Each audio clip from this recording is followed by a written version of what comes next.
Hello students, welcome to my channel. मैं हूं प्रज्ञा और आज के वीडियो लेक्चर में हम जो है क्लास 7 ज्योग्राफी का chapter 6 natural vegetation and wild life इसके एक्सरसाइजेस देखेंगे। तो इससे पहले के जो 5 चैप्टर्स है उसका पूरा डिटेल में एक्सप्लेनेशन और चैप्टर 6 का भी एक्सप्लेनेशन मैंने दे दिया है। क्वेश्चन आंसर्स भी हमने डिस्कस कर लिए हैं। अगर आपने वो वीडियोस चेकआउट नहीं किए हैं तो आप प्लेलिस्ट में जाकर चेक कर सकते हैं। तो स्टार्ट करेंगे। सबसे पहला है आंसर द फॉलोइंग क्वेश्चंस। तो first is which are the two factors on which the growth of vegetation mostly depends। तो जो ग्रोथ है वेजिटेशन का, जो नेचुरल वेजिटेशन है, जो भी अपने से घास उगता है, जो भी अपने से पेड़ पौधे उगते हैं, जो भी जंगल बनते हैं अपने से, तो वो दो फैक्टर्स पे डिपेंड करते हैं। The two factors on which the growth of vegetation mostly depends are temperature and moisture. जो टेम्परेचर और मॉइस्चर पे डिपेंड करते हैं, दोनों दो फैक्टर हैं जिसके ऊपर जो नेचुरल वेजिटेशन है उसका ग्रोथ निर्भर करता है। Next is which are the 3 broad categories of natural vegetation. तो 3 कैटेगरीज क्या होती है नेचुरल वेजिटेशन की। तो the 3 broad categories of natural vegetation are, तो सबसे पहले होता है आपका फॉरेस्ट, फिर होता है ग्रासलैंड, फिर होता है उसके बाद श्रब्स। तो forest which grow where temperature and rainfall are plenty to support a tree cover. Depending upon these factors, dense and open forest are grown। तो फॉरेस्ट जो ऐसा टेम्परेचर और रेनफॉल के ऊपर डिपेंडेंट करता है, तो जहाँ बहुत ज़्यादा अच्छा टेम्परेचर होता है, बहुत ज़्यादा रेनफॉल होती है, तो वो वैसे एरिया में जो है पेड़ जो है बहुत ही ईजिली उगते हैं।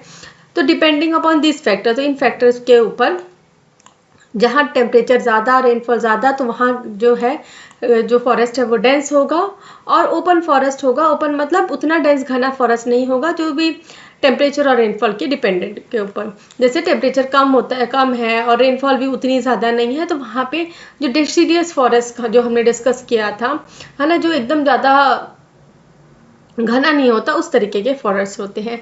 नेक्स्ट होता है grassland which grow in the region of moderate rain. तो जहाँ पर मॉडरेट रेन होता है, जहाँ एकदम ज़्यादा बारिश नहीं होती है, वहाँ पे क्या है, बड़े बड़े घास उगते हैं, बहुत 3 to 4 मीटर्स ऊंचे घास भी उगते हैं। नेक्स्ट होता है श्रब, होता है जहाँ पे पानी बहुत कम होता है, जैसे कि रेतीला एरिया हो गया, आपका डेजर्ट वाला जो रीजन होता है, वहाँ पे क्या होते हैं आपके थॉर्नी श्रब्स, ठीक है, कांटेदार जो श्रब्स वगैरह होते हैं, छोटे छोटे जो पौधे होते हैं, पेड़ होते हैं, पौधे होते हैं, और स्क्रब्स, ठीक है, जो जंगली घास टाइप का जो होता है वो ड्राई रीजन में होते हैं। तो 3 तरीके के होते हैं अपने grasses, forest, grassland and shrubs. Next is name the 2 hardwood trees commonly found in tropical evergreen forest. तो ट्रॉपिकल एवरग्रीन फॉरेस्ट में 2 हार्डवुड ट्रीज हमको बताना है। तो यहाँ पे मैंने 3 ऑप्शन दिए हैं, इनमें से आप कोई भी चूज कर सकते हैं। तो रोजवुड, एबनी एंड महागनी। तो कौन से होते हैं, रोजवुड, एबनी एंड महागनी। तो the hardwood trees commonly found in the tropical evergreen forest are rosewood, ebony and mahogany. Next is in which part of the world are tropical deciduous forest found। तो tropical deciduous forest कहाँ मिलते हैं। तो tropical deciduous forest are monsoon forest found in the large part of India, northern Australia and central America. तो जो ये tropical deciduous forest होते हैं क्या होते हैं, मॉनसून फॉरेस्ट होते हैं। मतलब जहाँ पे पर्टिकुलर सीजन होता है, मॉनसून का सीजन आता है, और ये मोस्टली जो है इंडिया के लार्जर पार्ट में, नॉर्दर्न ऑस्ट्रेलिया में और सेंट्रल अमेरिका में पाए जाते हैं।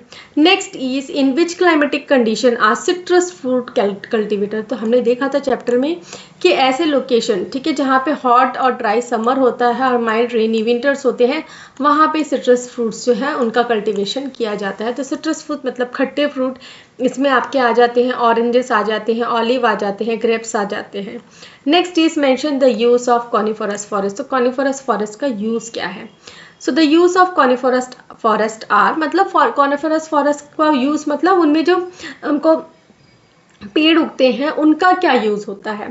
तो they are used for making pulp which is used for manufacturing paper and newsprint. तो न्यूज़पेपर और जो पेपर बनते हैं जिसमें हम लिखते हैं, वो एक तरीके के जो ये कॉनिफरस फॉरेस्ट होते हैं ना, वहाँ पे जो पेड़ होते हैं, जैसे कि सेदार का पेड़ हो गया, पाइन का पेड़ हो गया, तो ये क्या होते हैं, सॉफ्ट वुड ट्रीज होते हैं। तो इनकी जो लकड़ियां हैं, जो टहनियां हैं, उससे क्या है, पल्प बनाया जाता है, जिससे कि पेपर और न्यूज़पेपर बनाया जाता है, न्यूज़ प्रिंट के लिए जो पेपर यूज़ होता है वो। और नेक्स्ट उससे मैच बॉक्सेस बनाए जाते हैं और पैकिंग बॉक्सेस भी बनाए जाते हैं, जो खड्डे होते हैं ना, जिसमें जैसे हम ऑनलाइन सामान मंगाते हैं तो जो ब्राउन कलर का खड्डा या कोई भी जो हम लेके आते हैं तो कार्डबोर्ड जो होता है that is called packing boxes. और मैच बॉक्सेस और पैकिंग बॉक्सेस भी इस सॉफ्टवुड से बनते हैं। Next is in which part of the world is seasonal grassland found, तो कहाँ पे ये सीजनल ग्रासलैंड जो है वो मिलता है।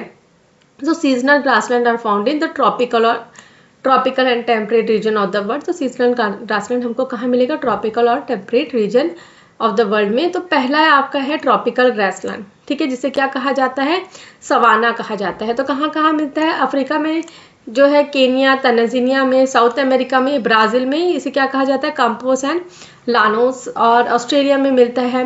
नेक्स्ट टेम्परेट ग्रासलैंड हो गया आपका नॉर्थ अमेरिका, पेरिस में, यूरेशिया में, अर्जेंटीना में, साउथ अफ्रीका में। तो अलग अलग जगह अलग अलग ग्रासलैंड को, जो ग्रासलैंड है उनको अलग अलग नामों से जाना जाता है। जैसे कि नॉर्थ अमेरिका में पेरिस बोला जाता है, यूरेशिया में स्टीप्स कहा जाता है, यूरेशिया मतलब सेंट्रल एशिया में, अर्जेंटीना में पाम्पस कहा जाता है, और साउथ अफ्रीका में वेट्स कहा जाता है। नेक्स्ट हमको देखना है tick the correct answer. Tick the correct answer हमको करना है।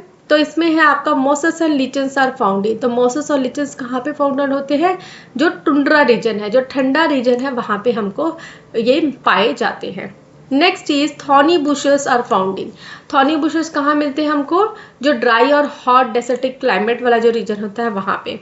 सो in India tropical evergreen forest one of the common animal is, sorry in tropical evergreen forest one of the common animal is. तो कौन सा common animal होता है tropical evergreen forest में, monkey. तो जिराफ तो आपके ग्रासलैंड वाले एरिया में होते हैं, कैमल आपका डेसर्ट एरिया वाले में रीजन में होता है। Next is one of the important variety of coniferous forest. तो क्या है, रोजवुड तो हार्डवुड है, टीक भी हार्डवुड है, तो क्या है आपका पाइन, ठीक है। आंसर यहाँ पे गलत है, ये नहीं आएगा। क्या है इसका आंसर, पाइन।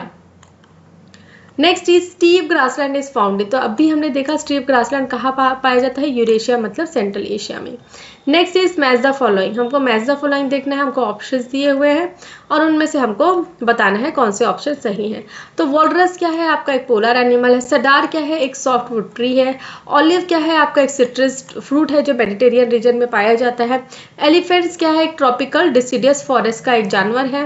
कैंपोस क्या होता है, ट्रॉपिकल ग्रासलैंड है ब्राजील में। डाउन्स क्या है, टेम्परेट ग्रासलैंड है ऑस्ट्रेलिया में। तो ये आपके मैच द फॉलोइंग के आंसर्स हैं। नेक्स्ट हमको देखना है give reason.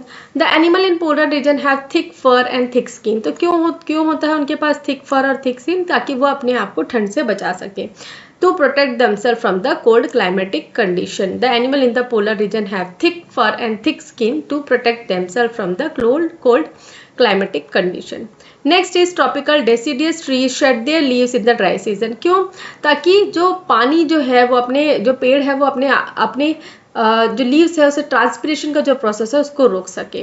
So the tropical deciduous trees shed their leaves in the dry season to conserve water. पानी बचाने के लिए वो ऐसा करते हैं। Next is the type and thickness of vegetation changes from one place to another. तो एक जगह से दूसरे जगह जो थिकनेस है वेजिटेशन का और जो टाइप है वो क्यों चेंज होता है।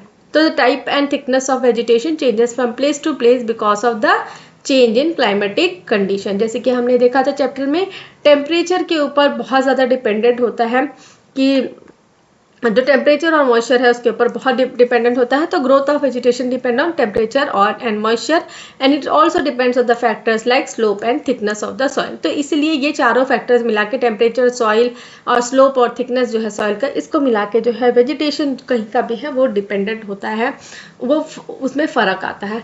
तो यहाँ पे हमने ये क्वेश्चन आंसर देख लिए, काफ़ी इजी क्वेश्चन आंसर्स थे। तो मैं आशा करती हूँ कि आपको ये क्वेश्चन आंसर समझ में आए हैं। अगर मेरे वीडियोस के जो है आपको समझ में आते हैं तो अपने फ्रेंड्स के साथ शेयर करिए, कमेंट करके बताएं कि वीडियो कैसा लगा। कोई वीडियो है जो किसी टॉपिक में बनाना है तो भी आप कमेंट कर सकते हैं। और अगर आपको मेरे वीडियोस पसंद आते हैं तो चैनल को सब्सक्राइब कर लीजिए, बेल नोटिफिकेशन को भी ऑन कर लीजिए, ताकि जब भी मैं नए वीडियोस डालूँ तो आपको नोटिफिकेशन मिल सके। Thanks for watching.